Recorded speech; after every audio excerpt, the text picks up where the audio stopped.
we'll begin here. So welcome everyone who's watching this recording. We're sorry we were not able to live stream this event, but welcome to Revisioning Democracy, Episode 6, Grassroots Resistance to the War on Gender.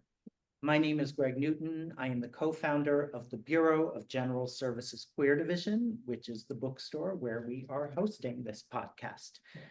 So the Bureau is open Wednesdays through Sundays from 1 to 7 p.m. And we are located on the second floor of the LGBT Community Center in Manhattan. And if you'd like to check out what our upcoming events are, you can go to our website, bgsqd.com, and you can sign up for our newsletter there. You can also check out what upcoming events are on our calendar, and we have a lot coming up. So before I turn things over to our co-hosts, Anne Christine Tedeschi and J.W. Walker, I wanted to read a land acknowledgement and a statement of solidarity with the people of Palestine. So the Bureau acknowledges that our organization operates on the unceded land of the Munsee Lenape. We encourage you to join the Bureau in signing up to make a monthly donation to the American Indian Community House's Mannahatta Fund. The Mannahatta Fund, according to its website, is an invitation to all settlers and non-native people who wish to acknowledge the legacy of theft and genocide that comprise the history of New York City and the United States. And you can find out more at mannahattafund.org. The Bureau also recognizes Palestinian liberation as a queer issue. As queer people, we know the pain of being cast out. We have been and continue to be despised by many, even by our own parents, families, and communities of origin. This reality invokes in many of us a deep empathy with others who are likewise seen not as fully human, but as problems to be solved, questions for which the answer is ultimately elimination and erasure.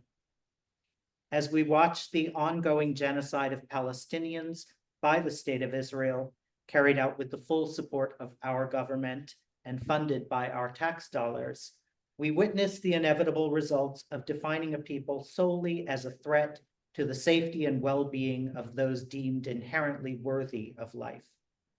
This horror compels us to speak out not only against the current bombardment and siege of Gaza by the State of Israel, but against the historical and ongoing violent displacement of Palestinians by Zionists and the conditions of occupation and apartheid under which Palestinians have been forced to live for over 75 years. In our longing for a very different reality, we take inspiration from the words of Jose Esteban Munoz. Queerness is essentially about the rejection of a here and now and an insistence on potentiality or concrete possibility for another world.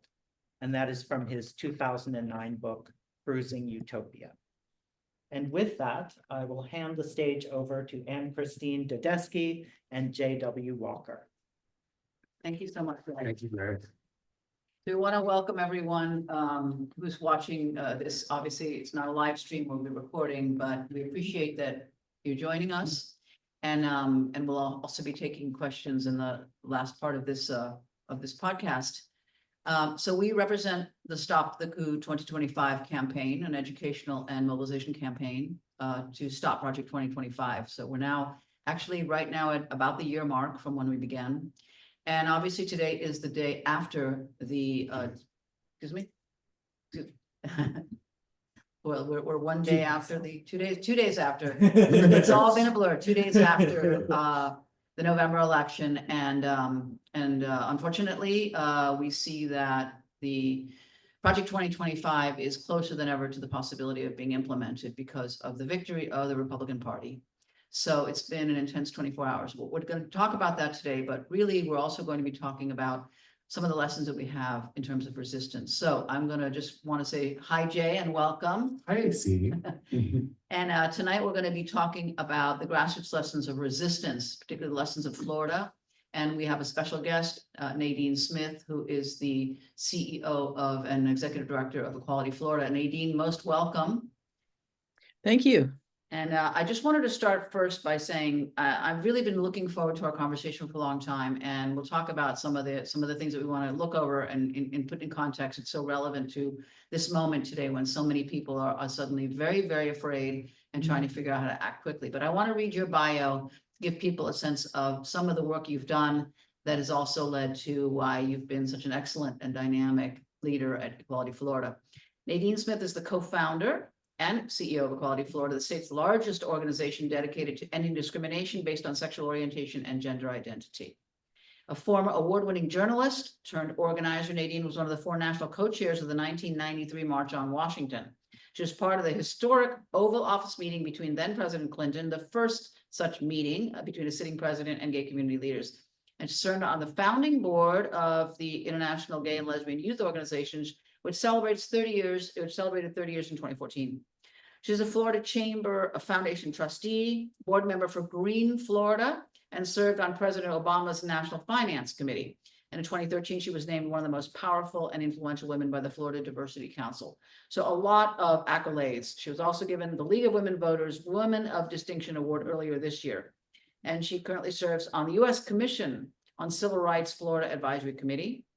Nadine recently received the keys to the city of St. Petersburg. That was in 2021. And I just want to also say that among the accolades on a national level, she was included in the list of the 100 most influential people in the world in the Time 100 issue in 2022. She currently lives in St. Petersburg with her wife, Andrea, and her son, Logan. And she is, among other things, a survivor of the recent set of hurricanes to have devastated St. Petersburg and West Coast Florida. So Nadine, we're glad you're safe, okay, and your family too. Welcome. Thank you. Thanks for having me. Yeah. So I thought we would start before we talk about the lessons of Florida, because here we are. And I just want to know, one, how you're doing, how you're feeling. And I think it would be important for us to talk about the emotional impact of learning that you're facing, or one is facing, the possibility of very grave attacks on one's community, one's civil rights, since Florida has gone through this. But how are you feeling right now, just today?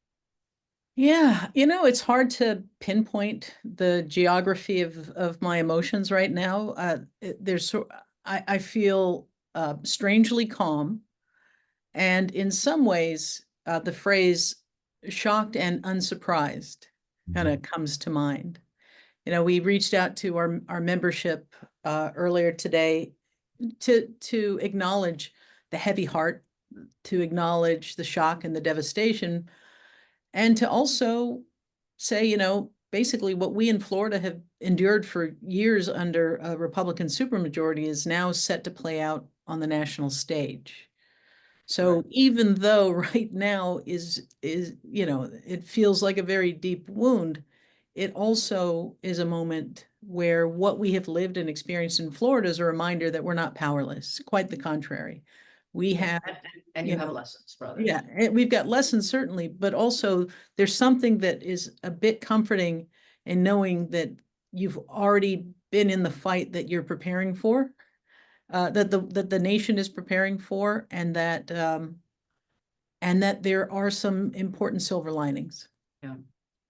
And in terms of your community, what are the kinds of reactions that you found, just in terms of your membership? If you can give some highlights maybe for us. Well, most of the messages that I've seen in my inbox or, text messages are, we're going to rest and then put our boots back on. There's been a lot of that. But I also want to acknowledge that there's a great deal of fear, especially from the transgender community, about what happens now. And it is a difficult question to answer because we've just experienced 3 legislative sessions of them throwing everything in the kitchen sink at our community with a specific cruelty towards transgender adults, children, and their families. And so I don't know that more is coming, because we've had legislative sessions with 22 hateful bills, and we've been able to stop all but one of them in the last session. And when the dust really clears in Florida over this election cycle, it's more of a mixed bag. We sort of end up where we started in terms of the composition of the legislature. And we end up in a better position when it comes to school boards, precisely because we did organize to respond to some very specific Project 2025 style attacks. I think one of the things that I'm hoping we can talk about today is the fact that one thing that I think will have to happen is that every state and even every municipality will have to develop its Project 2025 counterattack plan, because one, Project 2025 seeks to put so much of the federal government and punt it to the states and state legislatures, but also because of the way in which it envisions a lot of its attacks. So, you know, I think that is something for people to realize that, you know, it's going to be specific to specific states, even though it's federal legislation that's involved, and that there's a lot of alliances, a lot of experiences, a lot of prior work that has been done that in every state people will be able to build from or bring forward. Let's just talk first of all about what we want, the lessons of Florida. You know, most people, I think, are familiar with the idea of what Don't Say Gay was. But could you provide just a look back to when the attacks really began in Florida, and tell us a little bit about what was Don't Say Gay? Well, how did it start? And, you know, how did it maybe manifest in terms of the different aspects of that attack? But, you know, I think it's really important to reveal the machinery behind these things. You know, they like to present as though these terrible bills emerge from grassroots concerns, when really it's an utterly manufactured issue. And Correct. quite specifically, you know, I always point people towards a New York Times article. I'm quoted in it, but the most important thing is to read is the very first paragraph. And in that paragraph, they say, you know, this is 3.5 years ago now. They say gay marriage stopped being a wedge issue. So we had to find something else. And they said we threw everything against the wall. And to our surprise, what stuck was people were not familiar with the transgender community. And then the most chilling part of the quote is, we knew we could work with that. So, you know, this is a very old playbook. You find a scapegoat, preferably one that people don't have a lot of personal interaction and experience with. You demonize, you blame every ill you can think of upon them. And while the mob is lighting its torches and grabbing its pitchforks, with the other hand, you raid the public coffers. And so that's what we were seeing. We were seeing them using attacks on the trans community as sort of the stalking horse to go after public school funding, to expand voucher programs, to divert more money away from public schools and to private schools, religious-based schools. And from that, we saw the birth of Moms for Liberty, which really was carrying the water for a bill that we named Don't Say Gay, Don't Say Trans. They tried to wrap it up in the language of parental protection. They started first by going after trans youth in sports, then in schools, and then they moved in the third session to an all-out attack on the presence of LGBT students, parents, and teachers. Step back to that moment and say, when you began to hear about that bill, which was to, as you say, criminalize transgender identity, I want to get a sense for people listening to, like, what was kind of in your own area, kind of the landscape of LGBT kind of the movement or resistance, like how were groups organized to respond, and who did begin leading that response?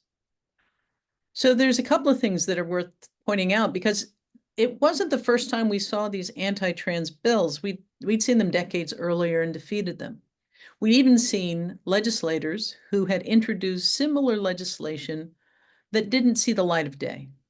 There were moderate Republicans, Democrats who sort of worked together to keep the nonsense out.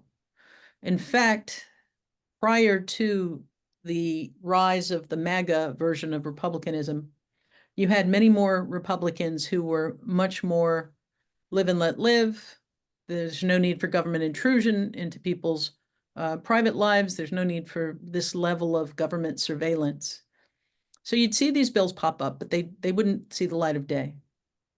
As MAGA replaced the moderate Republican Party, and, you know, if you were a moderate Republican, you either kissed the ring and in fact led the charge to demonstrate your loyalty, or you left you dropped out or you got primaried. Did you see real changes in the state legislature as a result? Did you see a number of people drop out?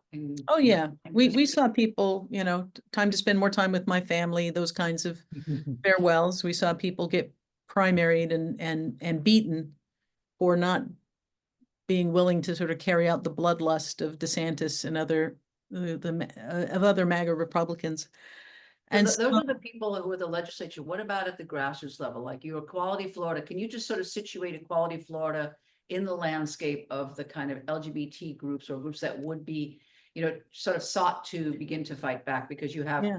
obviously legal groups, you have legislative groups, but you also have, for example, groups working, as you say, in education or maybe immigration. So what did it look like at that time? Yeah, well, I mean, Equality Florida occupies the largest space when it comes to representing the LGBTQ community in Tallahassee. And so we had beaten back a lot of bad bills over the decades.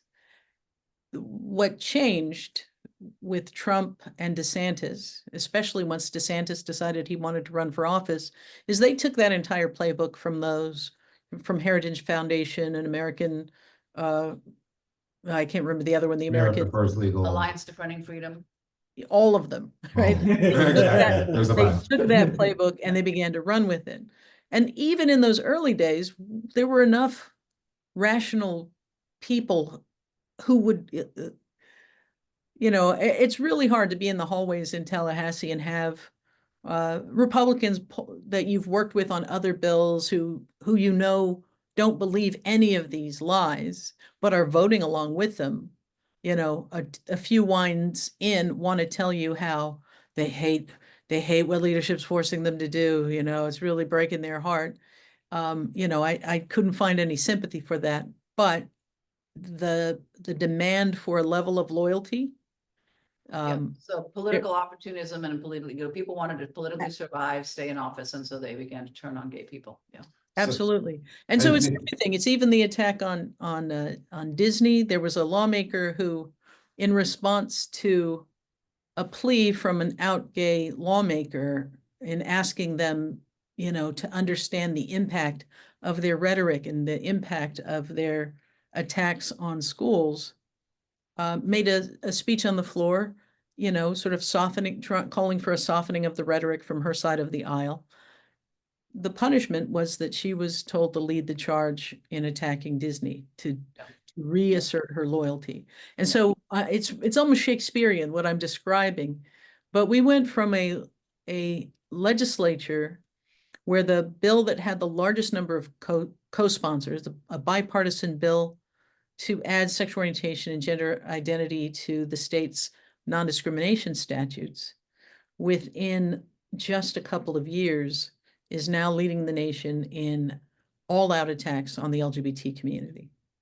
That's the toxic and corrosive impact. And it's a warning that it doesn't matter how many moderates, it doesn't matter how long-term those relationships are.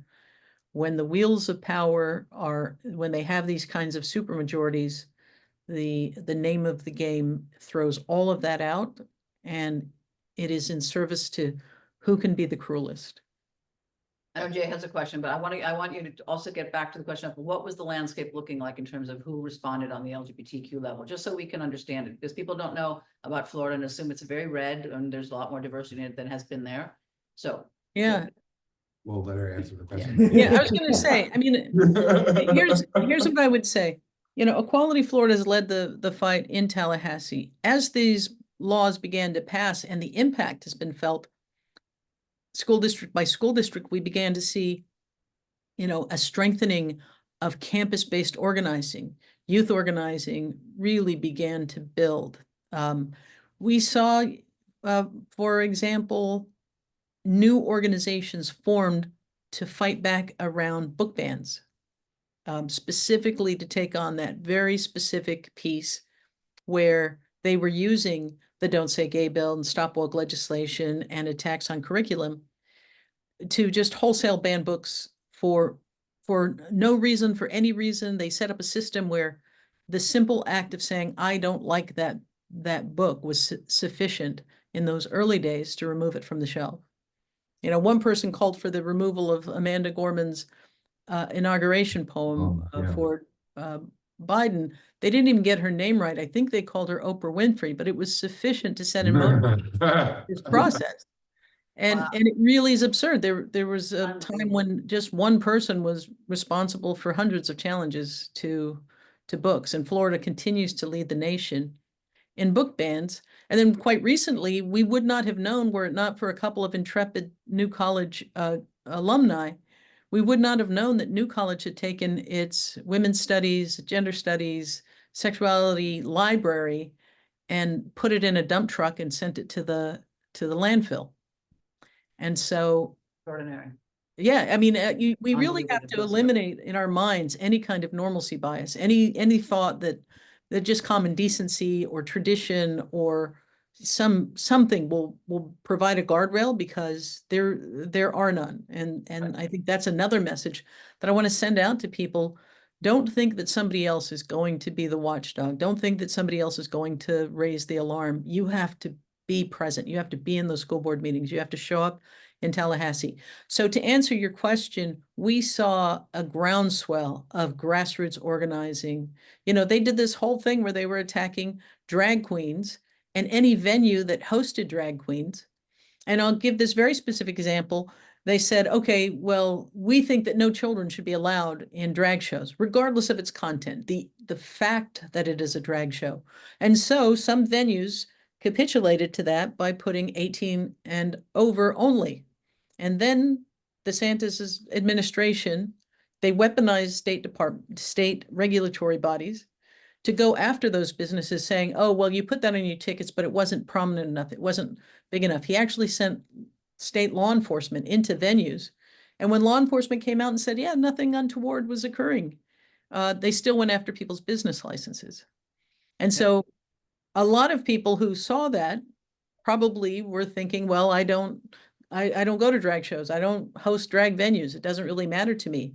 But now fast forward, we fight this, you know, we've gotten a restoring abortion onto the ballot. And DeSantis once again weaponizes taxpayer dollars to go after a citizen initiative on the ballot, spending $50 million to keep it shy of the 60% needed to make it law. So everything that they begin to do on what they consider the least of us, they will eventually, having sharpened their swords there, come for everybody's neck. And speaking of that, as a Black queer woman, you know, you're occupying this space where DeSantis has been coming not only for your queer tribe, your queer and trans tribe, but also for your Black tribe. For, you brought up the book bans, but the attacks on honest education in Florida have been just horrific. And I'd love to hear, you know, your perspective on that and what you're seeing, what you've seen on the ground in that regard as well. Yeah, we actually produced 2 ads when the Don't Say Gay, Don't Say Trans bill came forward. And the first one was a little girl telling this, you know, giving her book report on who her hero was. And she walks to the front of the room and she says, my heroes are my 2 moms. And you see a red light flash, and the teacher looks down at the Don't Say Gay law on her desk, takes a deep breath and tells her, go ahead, you should be proud. And then a red light, and then over the intercom, she's told to report to the front office. And when we aired that commercial before the bill had passed, and DeSantis and others were like, oh, this is exaggeration, none of these things will come to pass. Well, those things did come to pass, because part of how authoritarians function is they use the rhetoric surrounding vague laws to cast a big shadow, and they count on people complying in advance, obeying in advance, not just the letter of the law, but the spirit of the law. At that same time, they were pushing what they called a stop woke law, which, as you say, they went very quickly from banning any book that had any representation of LGBT people, including, or I shouldn't even say people, because I think the first book they banned was And Tango Makes Three, the true story of 2 male penguins raising a penguin chick in a New York zoo. But they went very quickly from that to banning The Life and Times of Rosa Parks, to saying you can't teach advanced African-American studies. You can't, under Stop Woke, teach anything that might make any student uncomfortable about their race based on historic actions. So a complete whitewashing, this is a time when we are seeing textbooks get challenged for replacing, enslaved with workers, Mhm. right? Where the March governor of this 2025 is- state said, slavery wasn't great, but Black people emerged with a whole new set of skills. So, they got So- that to hang their hat on. So here's a question that I've wondered about this all along, is that the way that whole stop woke thing was, if it's making the little white kid uncomfortable by, like, have any Black parents and children like try to hit that from the other end using the law against? I'm just curious whether that's happened at all. And no, I understand exactly what you're asking, because this conversation came up, whether it was, oh, well, if we can ban any book, let's ban their books. Let's ban the books they love, let's go after. But they just carve out exceptions. Like, you can't have the Bible removed. They pass laws that say you can be required to have the 10 Commandments displayed somewhere in your classroom. And so, because the language of the law is vague, the enforcement of it really has been about fear of a governor who has shown a willingness to remove duly elected lawmakers, to be punitive and retributive. Right. And so, no, there hasn't been sort of like, oh, well, we'll have all history removed, or we'll have, Right. can't talk about, so, because we're also not the opposite of them. Do you know what I mean? It's not Right. in We've our, not been willing to, as I said, lower ourselves to that kind of cruelty or that kind yeah, of. we don't want to ban books. Right, Yeah. exactly. I would like to talk about, we started this podcast saying like the lessons of Florida in some sense of like what worked, but when this first happened, how did you guys react as Equality Florida? And what are some of the things that you learned in terms of maybe what you did or didn't do that are applicable to the moment now? I'd like to just get some of those early lessons. Yeah, I think the most important thing is not to permit them to control the narrative as best you can, right?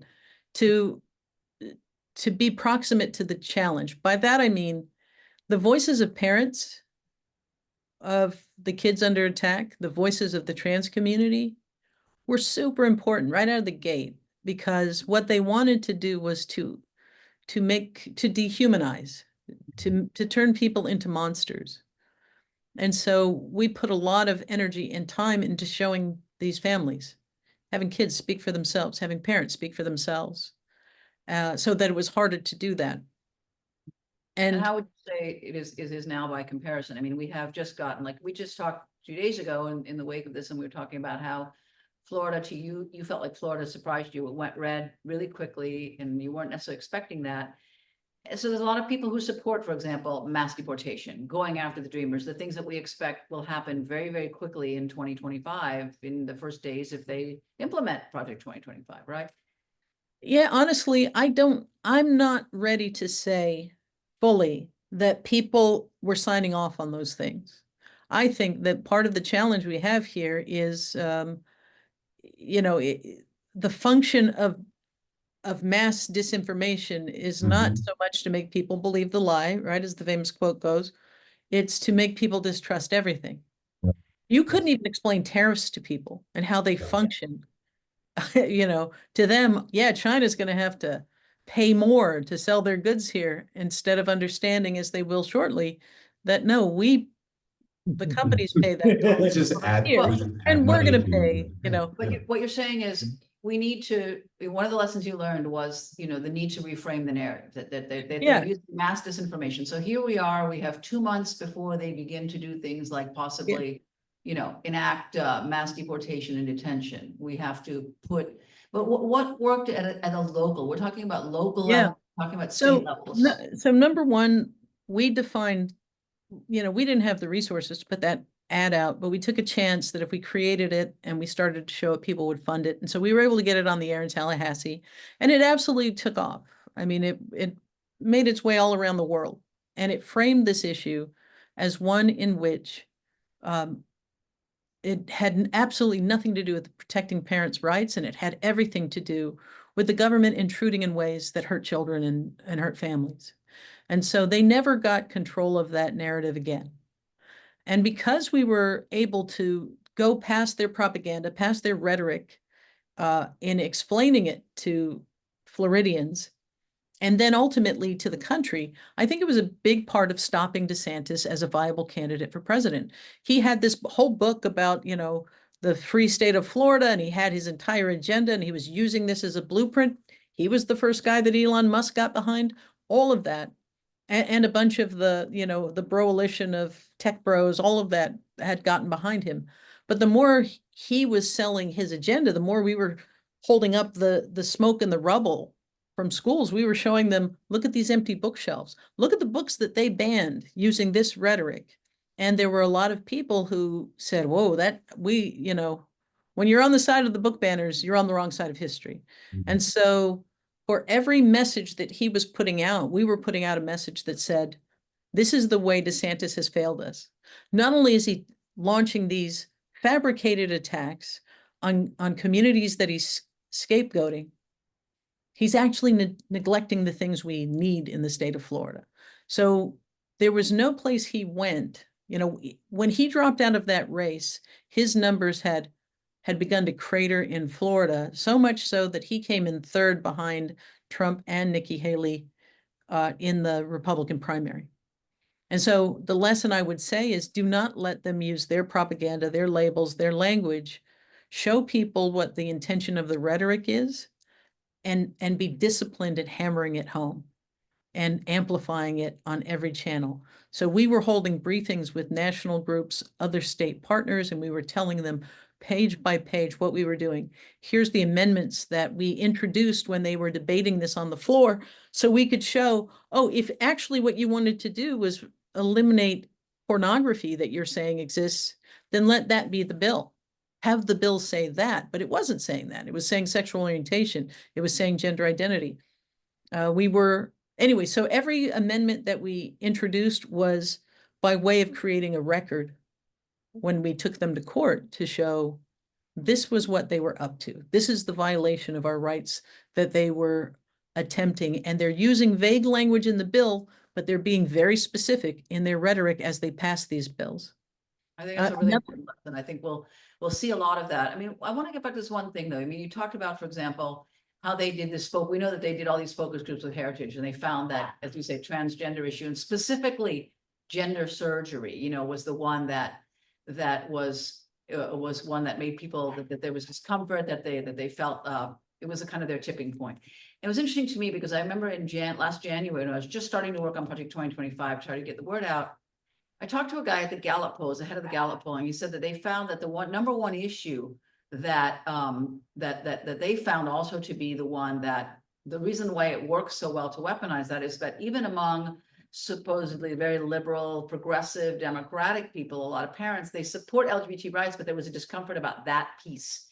And as a result, they weren't going to speak out and they weren't going to defend it. That it hit their own sense of that because they did not have an experience with that issue. They weren't familiar. So it was interesting to see that it was the issue that the liberals and the Democrats couldn't defend that prevented them in many ways from speaking out when it got so weaponized by the right. I found that was very interesting. But in terms of looking at now, look, we're seeing, like, I was at a Trump rally not long ago, and the two things that they majorly cheered at was massive deportation and detention, and rooting out the civil service and getting rid of people who were in the government, who were long-term career professionals, and replacing them with their own people. People were cheering at that. So you saw that on the right, there was a lot of, lust for that kind of punishment, that kind of purging. And so I'm wondering what we're going to see in terms of, for example, those are two of the linchpins of Project 2025, right? They're going to try to hollow out the government, put their own people in so they could be in charge. And they're going to go after immigrants because they're demonizing that group, as well as transgender folks. Like, these are the two of the big, avenues for what we saw, just as we saw in Florida. What's different in your mind, between now and then, in terms of reframing messaging? Where can we reframe? Well, I mean, first of all, I think one of the things worth lifting up is that Republican Chris Christie may have really had the best response around healthcare for trans kids. And he was asked whether during the presidential, whether he agreed with DeSantis's attack, eliminating that pathway for families. And he said, listen, I don't know a lot about this because my family has not had to take that journey. I don't have a lot of information, but I do know this. Nobody loves their kids more than parents.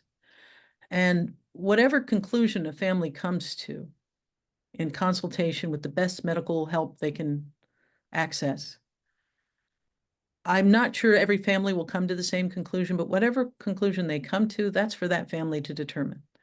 And I know who should have no voice in it whatsoever, and that's the governor, and that's the state legislature. And I think most people get there Yeah. when it is presented to them. It's sort of similar to how we've had to learn to respond to anti-abortion care folks.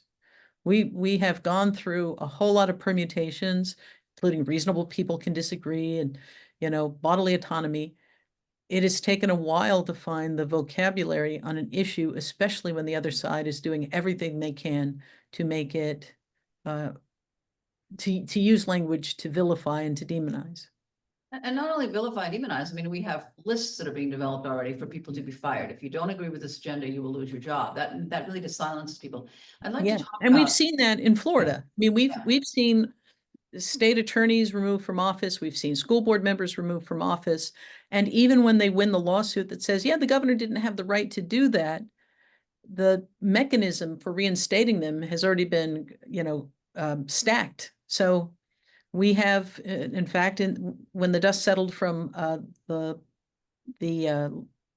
election, there were people that he had removed from office that were able to resecure through the electoral process their seat. But it is chilling. It's intended. When you see somebody who was elected by the people removed from office and you were an elected official, we saw a whole lot of Democrats get really quiet because they did not want to put themselves in a position of giving the governor any excuse to remove them from office. well, one of the lessons that people talk about, I mean, obviously historians of autocracy, et cetera, say that the one thing they hope is that people don't volunteer to silence themselves, that this already gives a victory to the autocrats. If you just go and silence yourself, we see people doing that in businesses, kind of removing their support from the LGBTQ community. We've seen that with the DEI, removal of the DEI and ESG policies. I'm wondering just, in at the community level, what are some of the maybe lessons, what happened, maybe what didn't happen in terms of two areas? One is prevention, the other one is protection. If you can talk a little bit about that. I want to know, to bring forward again and think about it for now, but what happened on the ground there? We know we heard in the headlines, people fleeing Florida, gay families and trans parents leaving the state. We saw a lot of that, but we didn't hear as much about the other piece of it, which was building alliances, protection, et cetera. Sure. Well, two things I want to be clear about. I have nothing but respect for people who left the state of Florida. They made the best decision for their families. And part of the reason that we put together a travel advisory was because we were being pummeled, inundated by emails and phone calls and messages that via social media saying, is it safe for my family? My trans son is coming home for the summer from college. Will he be able to get access to meds? All of these sorts of things. And we said to ourselves, we can't decide for your family. Dwayne Wade left Florida and cited as part of the reason the hateful rhetoric and the bans on care that were affecting his family. So here you have a two celebrity family. He's a god in Miami from the Miami Heat basketball franchise, and yet he left our state because of these policies. There are many parents with trans kids who've stayed, many more than have left, either because economically they couldn't afford it or because they've said, this is my home. I'm, fifth generation. This, I'm not going to abandon this fight. And so I've been really impressed in Florida to see the unwillingness to obey in advance the authoritarian impulses of DeSantis. He went after pride events. We ended up After the first year where a few groups canceled, next year there were more prides than ever before. There's more people attending Pride than ever before. And there's a sense of defiance. When he went after, he weaponized the business regulatory state agencies. And the response was by businesses, we'll sue you. And they sued and won. And so there's a real sense that whatever you tell us that we can't do, we're going to do more of it. The drag community had its biggest march on Tallahassee in the midst of all of these attacks. And I think that's really one of the things that we want to convey from the front line that is Florida when it comes to Project 2025. Do not get smaller. Do not cower. Do not think that getting small will save you. It will not, because whatever ground they gain, they go for more. And you have to defy them at every turn. And you have to find some new allies. I think one of the things that's really important, and I hope actually progressives, Democrats are learning, is you cannot, there's no amount of capitulation that will satisfy what the bloodlust right now. Right. There's no amount of sacrificing this group or that group that will change this trajectory. You've got to stand on some values and understand that we're going to get through this by forging these coalitions. That is the only thing that has worked in the state of Florida to either stop them from taking things or claw back some of the things that they've taken. And again, even in the midst of everything that has happened on election night, if you were a candidate endorsed by Moms for Liberty, Ron DeSantis, their endorsement was pretty much the kiss of death. They didn't survive the vote, the primary vote, and if they ended up in the runoff 2 days ago, they were knocked out because we were able to organize in a way that was showing people the effect of DeSantis's agenda on the schools where their kids went. And instead of having these phony Moms for Liberty operatives masquerading as a grassroots organization being funded by the same infrastructure that's funding, out of the funding flows from these right-wing groups, we had real parents standing up for their actual children who the kids that go to that school in that school district, they're not homeschooled and they're not going to some, right-wing private school. And so it made an immense difference to have now thousands of families saying, we're not letting you do this to our school district. And so, yes, Moms for Liberty and DeSantis backed school board candidates lost overwhelmingly. Right. So there were a lot of victories. You're saying, if you can you kind of do a summary for me of, of the number of bills that DeSantis put forward? And you said like most of them have been defeated, right? In these last 3 years. I think that's not something. Yeah, we saw a slow crescendo. I think the first year there were 8, we called it the slate of hate, the 8 slate of hate. This last legislative session, 22 terrible bills. And we defeated all but one of them. And even that one we weakened to some degree. And we were able to pass a bill addressing Florida's HIV, by giving wider access to PrEP, even in the midst of all of that. So I do think that we used to have 1 day of lobbying, 1 or 2 days of lobbying in Tallahassee. This last session, there was not a week that went by during the entirety of our legislative session where we did not have people in the Capitol. And our Capitol is not easy to get to. And a lot of people don't go to Tallahassee. It's out, it's way up in the Panhandle. A lot of people never make that trip. And so when you make that trip, one person is like 10,000. Yeah. And so, again, the message I send out is control the narrative and give no quarter. We made a commitment that there would be no school board meeting where Moms for Liberty was present, where they did not have to confront us. And we kept that promise. And now there are places where Moms for Liberty doesn't even show up because we outnumber them 10-1.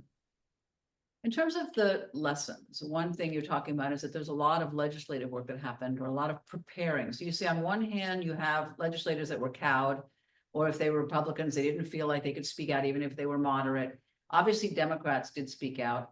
What are any reflections you have about training or preparatory work for those members of Congress in terms of what they may face now with Project 2025? Are there any lessons you can think of there? Since obviously you're saying we need to turn up more at, Yeah. Tallahassee, but this is a lesson that's going to be true for Yeah. every state. You need to start, we really need to have progressives meeting with those legislators now and not later, right? Yeah, I mean, I think it's important to meet them in their home districts. And meet them with Oftentimes- the voices of people who are impacted. Right. And to know that, there's some people, maybe you can't get to Tallahassee during the week because of your work, but you can get to their legislative delegation hearings. Those are on weekends. They're proximate to the district that they're representing. It brings all of the legislative delegation together. Go to their town hall meetings. Like we have to be ever present. We started going to state agency public hearings. We just wanted them to know there's nothing you're doing that we're not watching. There's nothing you're doing that we won't lift up and expose to the light of day. I would also say, build amendment strategies that force them to say what they are actually trying to do. Like, Yeah. make them expose their intentions. We would hear from school districts where maybe a teacher, maybe a principal was told, don't do this or remove that. And if they reached out to us, we'd say, make them put it in writing and make them cite the law that they're referencing that is telling you to do that. Yeah. And 9 times out of 10, that's the last they'd hear. They'd say, I'm happy to comply. Simply provide me with a written directive and the law that is being enforced. And they don't want to do that. Right. Here's another example. They took down the state Visit Florida page that had LGBT resources, right? Correct, I remember that. Right? They just took it down. Now, if you said, well, who took it down? On whose authority? By who compelled you to? Well, the word on the street is that the call came from the governor's office, but they were careful not to leave a paper trail, right? There's no email citing this or that. And that's how they operate. And so if we'd had a director of Visit Florida with more intestinal fortitude, she would have said, absolutely, Governor, just send me an email with that directive and, cite the law or administrative, requirement for us to remove that. Right. So, And yeah. how would you assess the strength of I mean, you obviously have a lot of talented folks that were working in lobbying and the legal and legislative, but if I want to think about like maybe what didn't happen or what were weaknesses that could be stronger now, do you feel like you had the legislative strategy? I mean, it obviously evolved, but did you have it? Do you feel like you have it now? Did you have the legal team? Yeah. Were there trainings that you could have used or might use now, et cetera? Yeah, I mean, I think another lesson is you have to work in coalition. We did our best to make sure that, for example, all the legal groups were actually coordinating with each other in terms of what the legal strategy was. How did you do that? We literally had a phone call with legal groups and we said, we really would appreciate if you coordinated your actions with us, right? We really can't have turf wars and folks bumping into each other because we're going to get calls saying, hey, we're looking for a plaintiff that looks like this. We're looking for this kind of scenario. We were saying we're doing our best to make them say things as they pass these bills that can be used in court. And so we could use some help drafting amendments, for example, that will pinpoint precisely, the thing that they don't want to clarify in their vague language. So I think I would say, we worked with education groups. We did our best to make sure people were communicating. With more time, could we have done more? Absolutely. And one of the things that I would recommend, because anytime you debrief on something that's unfolding the way it is, here's an example. We had no budget for ads, even though the ads that we did sort of caught this lightning in a bottle moment, and the earned media for those commercials against Stop Woke and against the Don't Say Gay, Don't Say Trans bill the earned media, according to Meltwater, was north of $3 billion by the time the bill became law. Now, I'm not, I mean, that, when I say lightning, that was an unreplicatable moment in time, but every time we've scraped together what we've needed to create ads, they have taken off at a level that was an incredible return on that investment. But it Maybe is, that's a message for Lincoln Project, and they're looking for their next set of ads and strategy, so. It yes, sounds like creating the universe in which it's not each individual state sort of hat in hand scraping together a few pennies to Mhm. launch these things, but having the infrastructure so that, hey, you know what? This dad spoke at a school board meeting and it shook the room. The way he phrased it, the way he framed it, it took them from being on the verge of passing this terrible, right-wing PragerU curriculum to backing away from it completely. We don't have that rapid response mechanism that helps people go, that person perfectly crystallized how we need to be talking about it.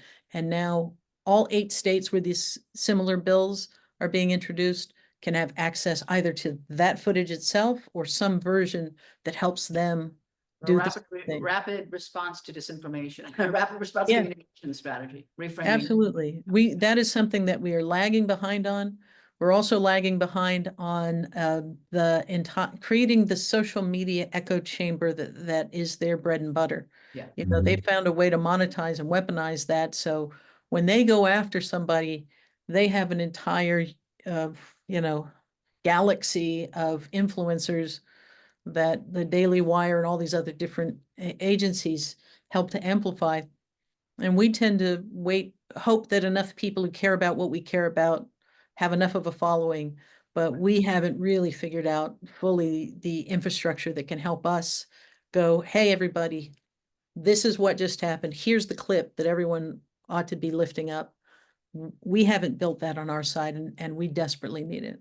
Well, we have the issue that we've got that on the right, billionaires are perfectly fine spending money on wonkery, spending millions upon millions upon millions of dollars on wonkery. On the left, because there is an unequal playing field in terms of the funding. If a billionaire comes to someone on the left, it's got to go into a campaign. It's got to go to a candidate. It's got to go to this. And so they're able to build all this huge infrastructure like they did for Project 2025, because Barry Side gave $6 billion. $1.7 billion to fund right-wing organizations, no candidates involved. It's Yeah, that asymmetrical warfare that we're dealing with. absolutely. Asymmetrical warfare is both in terms of the resources, but also the awareness that we're in the fight itself. And so that makes it, we don't have to match them dollar for dollar, and we don't have to match them infrastructure for infrastructure, but we have to, we didn't have as much money as DeSantis, but when you put we have to reach a certain threshold where the virality of our message and the salience of our message can at least penetrate. I want to talk about even more now because you have Elon Musk throttling, and shadow banning and doing all those kinds of things. We were shadow banned. Yeah. Our Twitter account was shadow banned. I want to talk about well, I want to talk about the Christian right and Christian Mosaics, but before we do, just on the subject of like who gets the message out, what did you find in Florida in terms of 2 sort of sectors, the sort of stakeholder community voices? You talked about who's impacted. That's obviously very important. Were there any other voices you felt like really helped to get the message out that we should pay attention to now? And also, I'm just wondering, what was the role of being able to kind of demand responses from local officials in terms of speaking out or protection, et cetera? So the community stakeholders, and you mentioned, I think it was, I can't remember the football player, but what role did celebrities play there? Like, is that a role? I'm just wondering, like, who gets the message out? We didn't really see celebrity voices a lot. Actually, Ariana Grande showed up in a big way, but I mean behind the scenes, but really wanted to show up, especially for the trans community.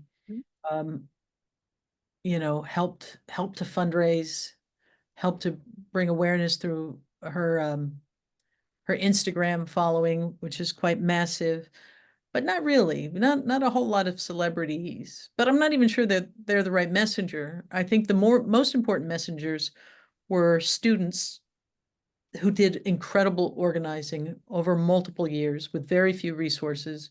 You know, we could provide buses and some staffing support, but I think students showing up in Tallahassee, students organizing walkouts in their schools, students being the ones to say, this is what's happening in our classrooms, was incredibly powerful.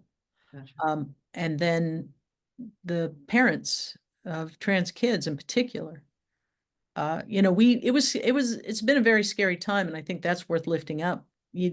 Not only did you have this phony grassroots, you know, political operation called Moms for Liberty, but their you know, brown shirts, the Proud Boys in a open carry state, they would show up masked up with, you know, shirts that threaten violence, and in some places form a gauntlet that our staff and parents and their kids would have to walk through. And they did everything to intimidate. They in Miami-Dade, they rented a van that had an electronic billboard on the side calling a school board member who'd been a really strong ally a groomer. Yeah, And recently. you know, there were school board members who were followed home. Yeah. You know, all sorts of threats of stochastic violence and provocation. But the parents, we felt it was our duty to tell parents who showed up and said, hey, listen, I've never done political organizing, but this is happening in the school. I want to show up. I want to speak out. We would say, we'll absolutely provide you everything you need, but you need to also know what you're going to encounter. Right. And you know, parents were not only did it not stop them from going, I think it motivated them to show up even more, to see the level of ugly, hateful, vile rhetoric that these people were spewing at parents and children. So that's other what I mean when I community- say we've got to not give an inch. You've got to show up in the legislature. You've got to show up at school board meetings. You've got to show up at legislative delegation meetings. Everywhere they cannot go unchallenged in their rhetoric. And you have to make sure that the people who are bearing the brunt of the attack have the microphone in those spaces, because their biggest weapon is to turn their scapegoats into something less than human. Yeah. And our best counteroffensive is to make the people in that room see the humanity of who they're attacking. And the other community I wanted to ask about was the Christian community. I mean, obviously the Christian right and the Christian nationalism has been mobilized to become a political movement. They've used the churches, and we talked, a couple of months ago, we knew they were turning to the Latino vote by using Christian radio a lot, which isn't a typical place you see a lot of political ads, but then all the political talk was happening there, basically saying it's your political duty as a Christian to support this agenda. Even if it's not a very Christian agenda, you have to think about, what we're going after here. I'm just wondering, what kind of lessons were there for you in Florida, and how did you engage the faith community? We know we see big groups like Faith in Action and others are being mobilized. We know that there's Christians against Christian nationalism. We know there's an interfaith movement, but I'm just wondering, where was it then and where is it now? And how much are they a force? Yeah, no, they're a huge force in Florida, these right-wing Christian national groups, and there isn't a corollary on the left. I can point to individual pastors who have been heroic. We've had faith, busloads of faith voices coming to Tallahassee to speak as very clearly from a faith perspective. But in terms of, an ongoing organizing machinery, particularly to counter the attacks on the LGBTQ community, trans folks in particular, that doesn't exist. So if you're saying, what's an area that needs improvement, or what would we do differently, we would absolutely harness those voices more. But as we talk about the appeal to Latino voters, we also, yes, there certainly is a religious aspect to it, but there is also, bluntly, a proximity to white power aspect to it that is an undeniable piece of it. And Paula Ramos wrote the book The Defector, and she's the child of a Mexican father, Cuban mother, raised in Spain, and has written really compellingly. Her father's, of course, quite famous, a famous newscaster in his own right, but she's written really powerfully on how much of the appeal is, as other immigrants before, if you are light enough or have proximity to, white power, white power, whiteness. then Yeah. that's the path Yeah. forward. That's a book, And yeah. and so this was a test of loyalty to that. And you felt you saw that this last week. Oh, yeah. Yeah. I mean, I think you see it in the numbers. So Mhm. you say to yourself, who are these people? Are they not listening to the rhetoric? Why are people voting against their best interest? And people aren't voting against their best interest. They've made a calculation that their best interest is to be seen as proximate to, white supremacy. Yeah. And, Power. it's the same thing with white women. We saw white women again break in favor of Trump. We saw white women vote for restoring abortion access and then vote for the lawmakers that took abortion access away. Right. And people go, oh, they're voting against their best interests. They are not. White women's power has come historically from proximity to white men. Yeah. Mhm. And And protecting their sons over their daughters. Yeah. Protecting Well, the interests of their sons, because in a patriarchy, it is the son that carries on the family name and has the responsibility for the legacy. And so there's that competition. there's that, but I also think there's another more fundamental survival instinct. Yes, power, privilege, and all of that, but also, they say that the most dangerous time in a woman who's trying to escape an abusive relationship is the moment she decides to leave, right? Because if she does not reach escape velocity, a life that was untenable now becomes potentially, the circumstances become lethal. And so the question of can you reach escape velocity if you take that stand is one that the majority of white women, not all, 47% said, yeah, I'm willing to reach escape velocity. But if you don't, the price can be very high. And I think we've got to stop thinking of it in terms of white women not voting for in their best interest and realize they absolutely are. And part of it is they have had to concern themselves more with safety than with freedom. Yeah. And that's their survival. Yeah. That's their survival. we're going to take some questions in a minute. The last question before we turn, though, is to think about individuals, the individuals in your communities. You say they're now facing another set of attacks. They've been dealing with it. There's a cumulative weight and fear. There's also lessons, as you say, where they feel like they learn to protect themselves. But what do you say to the other people out there, who are sitting in communities? We have a lot of trans folks who are particularly incredibly anxious, but I would say broadly, I mean, either people are fantasizing about leaving the US, according to the idea of like going to somewhere where they feel more safe, which is maybe real for some, but economically quite a privilege. And then at the same time, where do we see safety? Where do you encourage people to seek their safety? I mean, we're talking about building support groups, but at a community level, what kinds of things are you guys thinking of doing, for example, where you are now? Well, to be clear, the trans community has been building networks to create pathways to healthcare, even for people who live in states where that is no longer legal. And so, again, I say, listen, we have an entire history before marriage equality, before military service, before the passage of local and state non-discrimination policies.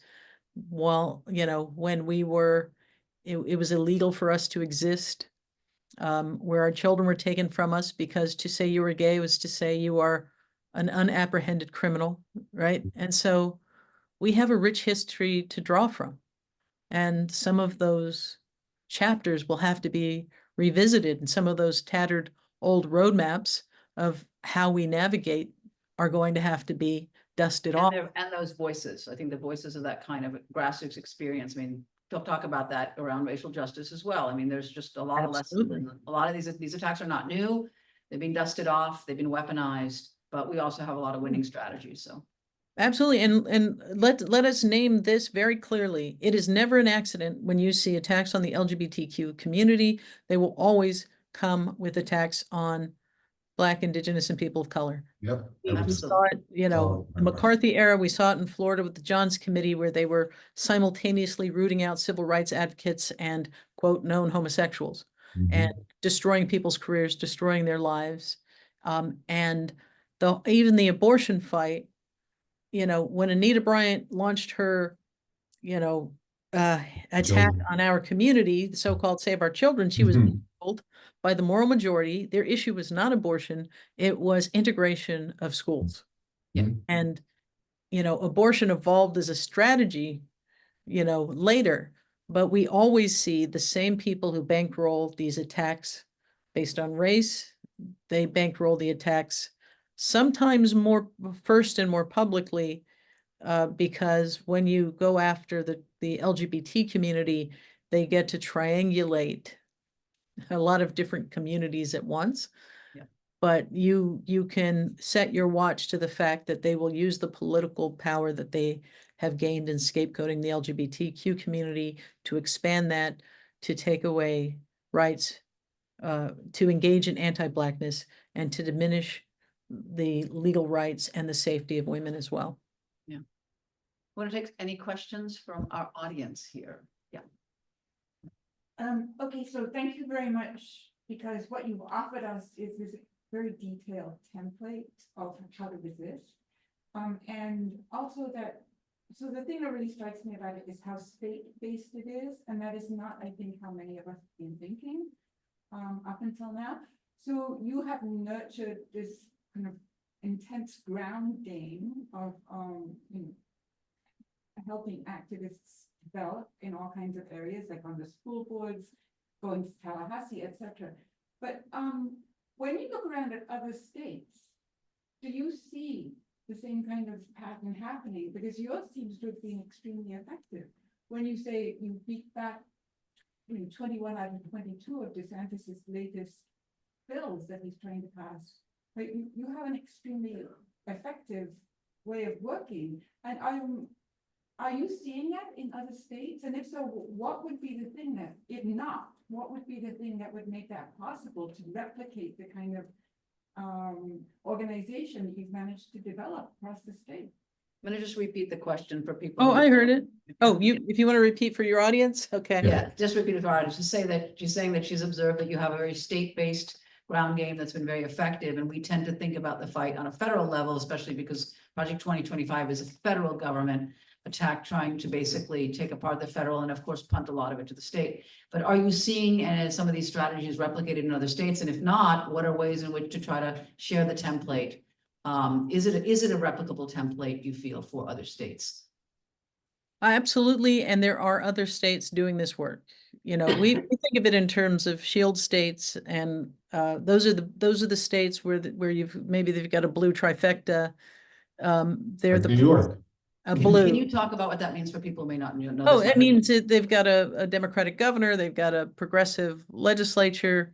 You know, they are the places that we turn to. You know, as we had families that said, where can we go for safety? We would turn to those states and say, what resources are available? You know, I think Illinois, for example, was trying to pass a tax credit for teachers and nurses who were leaving Florida because of the draconian laws that were being passed here. And so when Florida took down, Visit Florida took down the LGBT resources, there were, I think, 4 or 5 states, Colorado, Illinois, maybe Maryland, I can't remember all, who made a point in the immediate aftermath of saying, hey, we want to make sure you see that in our state, those resources, we're expanding them. We want to make sure you know you can come here. It's again, another lesson to make visible is what you can do from a blue state, or, you know, what sometimes I think also in immigration areas, sanctuary cities, things that work to provide resources in other states that are being under attack. So you, So you refer to shield states. I'm just wondering, is there a sword state? well, well, I mean, I think that's where we are. I think those That's of where us you are, on the right? line very So, much feel like we are the states where we are fending off the attacks.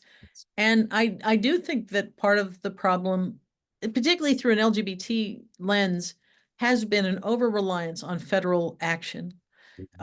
And so the investment in state work is just really a couple decades old in any significant way. And even that is a bit of an overstatement because the resources are very unevenly distributed, even though it is in the state houses that so many of the decisions are being made that are going to impact our day-to-day lives, our sense of safety, and Project 2025 sends even more of those to the states. So I encourage people wherever you are, support state activism. We tell people, hey, listen, this is the front line of a national fight. You're all Floridians right now. And after this election, that has become even more true. And then the final point is, yes, everything that we learn, we share. There have been states that have been able to stop the passage of similar legislation using strategies that we developed. Some strategies that didn't work here, but we said, listen, this will work where you are because you actually still have moderate Republicans. We don't, but yeah. So and we learn from other states.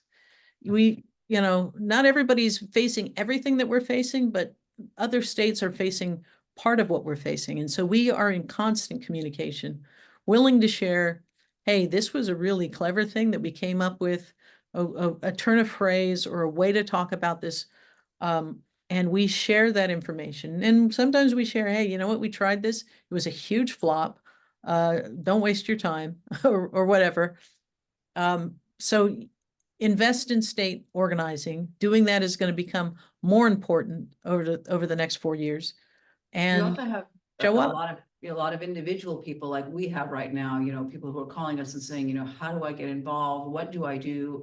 People in the moment of crisis like this, they want to take their fear and immediately transform it into an action. So, for example, in Project 2025, I mean, we've been working for a year and we saw in these last month or so, all this like a giant groundswell of groups suddenly discovering Project 2025 and kind of reinventing the wheel of putting out the same information and stuff. And we kind of want to say like, wait, why don't you advance? This part has been done. This is the part that needs to be done, but you can't mandate to people how to work together. And I'm wondering what you've learned from now. Here you are in a moment where tons more people in Florida or everywhere else is going to be, we're waiting, what's going to happen in the first, week of Project 2025? Are they going to come in with all these executive orders? How do people are trying to figure out ways to plug into whatever our infrastructures. What have you found have been maybe suggestions or lessons that have worked for the people in your community who want to get involved? Well, I mentioned Parenting with Pride as one of the examples because to me, the voices of parents in this moment, especially because they are trying to weaponize the idea of parenthood as being antithetical to our community. Mm-hmm. And so when we have parents saying, no, actually, you don't speak for us. You're not protecting our rights. You're handing over our rights to this small band of narrow-minded, extremists who don't even have kids in this school. They're getting the voices of parents out there, and like that's that reframing. Yeah, training them, giving them, grounding them in the reality of what they will face, giving them the training, but we don't want parents parroting talking points. We want parents sounding like parents fighting for their kid. And so that's where some of the best information or the best moments have come from. And then, the other thing I would say, you asked for, what's working, what's not working. I would just say, those of us who are right there at the point of friction, right on the front line, I say that point of friction is where the vaccine will be found for whatever they're throwing at us. And you have to resource that front line and you have to listen to what's emerging. And so we've been working hard to get national groups, for example, when they're doing message development, to check in, not just in Florida, Texas, other states where we're facing this, listen to what we're saying is working in the room. Finding out 6 weeks after that town hall that we should have said this instead of that is of no value. But being able to say, as we go, hey, for some reason this hit, we don't exactly know why, but as you're doing the ongoing research, maybe you can drill down, like we began to shift, calling it the Don't Say Gay, Don't Say Trans bill, and then really zoning in on the fact that the immediate impact was that they were banning books, and that the immediate impact was government intrusion into our lives in ways that people did not like. Proved to be We have time for really one more compelling. question here. Oh, sure. Okay, so right back at the beginning, when you were discussing the emotional impact of what's just happened, you said there was some silver linings, and I was kind of hoping to hear what they were. The question is, what are the silver linings of this impending massive attack that we're facing? I mean, you had some silver linings in Florida. What would you see maybe as things we might consider as new avenues, new opportunities? Well, I mean, we went into the election with the hope, again, it feels different because Project 2025 has been present in the state of Florida for years now. We've been fighting back, and as we say, we understand that the rest of the country is waking up to what we have been experiencing. And so when I say there's some silver linings, we went into this election saying we want to eliminate the supermajority. We didn't eliminate it, but we chipped away at the Republican supermajority in the House. We said we wanted to triple the LGBT representation in the state legislature. We doubled it. And the other silver lining, is that, and then with the school board races, we actually continue to defeat Moms for Liberty candidates. So we know that if we can control the narrative, organize the people who are bearing the brunt of the impact and lift up their voices, we can engage communities to push back, even though we are outmatched financially. Those were the parts of the silver lining. But the other is this, and I don't know exactly how we get to it, but they have had to lie persistently to convince people that they are not doing precisely what they're doing. Trump's like, I got nothing to do with project. I don't know anything about that. What is it called? Project what? So I think in the same way, we were saying in Florida around the legislative agenda, we're going to tell you what they're really doing. They're going to swear they're not doing it, and then you're going to see them do it. Well, I think right now, in the last 24 hours, they basically said, okay, now we can talk about the fact that we actually are implementing Project 2025. Yeah. We've seen that on X from Matt Walsh. We've seen that from, Steve Bannon, et cetera. So I think they're not going to be hiding it. Whether or not they make visible their 180-day playbook will be something else, but we know what's coming. I think what we do need to do is get the word out to our communities about what that will look like, really concrete. Well, this is the piece, this right here is what I mean when I say tell people, tell them this is going to happen, show them the disconnect between what they were told and what's actually unfolding. And I'm not saying that it'll happen once, but I have a friend named Rich Logis who's with he started an organization called Leaving MAGA. He was somebody who was writing press releases for DeSantis, doing media for Trump, running podcasts on behalf of MAGA. And his awakening was not a thunderbolt. It was, 3 consecutive things that left a little bit of daylight between the Kool-Aid he drank and what he was actually experiencing. So well, I think we have a problem now too, because I don't know, but I saw today, we have President Biden who still wants to be able to kind of think about his legacy, I suppose, and sees that his successor didn't win and is saying, one thing we need to be careful not to overly demonize the other side. We shouldn't be talking so much about the bad things about these projects. And, that isn't the message. I mean, well, the message is that, we're seeing an incredibly dangerous plan that we know they intend to try to implement at a speed that we've never seen in order to be able to deliver. Oh, absolutely. Yeah. And I think we cannot give in to normalcy bias and think that they're going to play by any decency or any rules. But I will just say that the more there's these moments of cognitive dissonance, and I've seen it in multiple people, there comes this moment of, oh, wait a second, you have to create enough daylight. And somebody said about cults, be harsh on cult leaders and gentler on their followers because Right. we actually need them to come back. Absolutely. A lot of good I people feel who that have way been about it. manipulated by a lot of bad people. Or a small set Yeah. of well-funded, you Yeah. know, people with. There are people who voted for Trump who weren't signing off on mass deportation because they were convinced that wasn't true. Exactly. They didn't Right. sign up on the complete gutting of the federal government because they believed that Project 2025 was just some obscure document. Right. And so our challenge is to make sure that we continue, as we did, to say, this is what they're about to do. And they go, oh, no, that's not going to happen. And then as it begins to happen, we had a lot of people go, I see it now. I get it. Mhm. And we're going to have a lot of people who helped and abetted, him returning to power, who were going to be experiencing the pain of it, who were going to see And their horrible own things families unfold, and communities. and we need to create a pathway where we've left the light on, not for the Steve Bannons of the world, but for No. some of the people who are honestly duped in a world where we have atomized information to the degree that the things that we're basing our beliefs on, they never even crossed their Well, the misinformation has been constant from, Fox, the Fox Yeah, News and yeah, the they're living in a right-wing echo world of chambers. disinformation. Absolutely.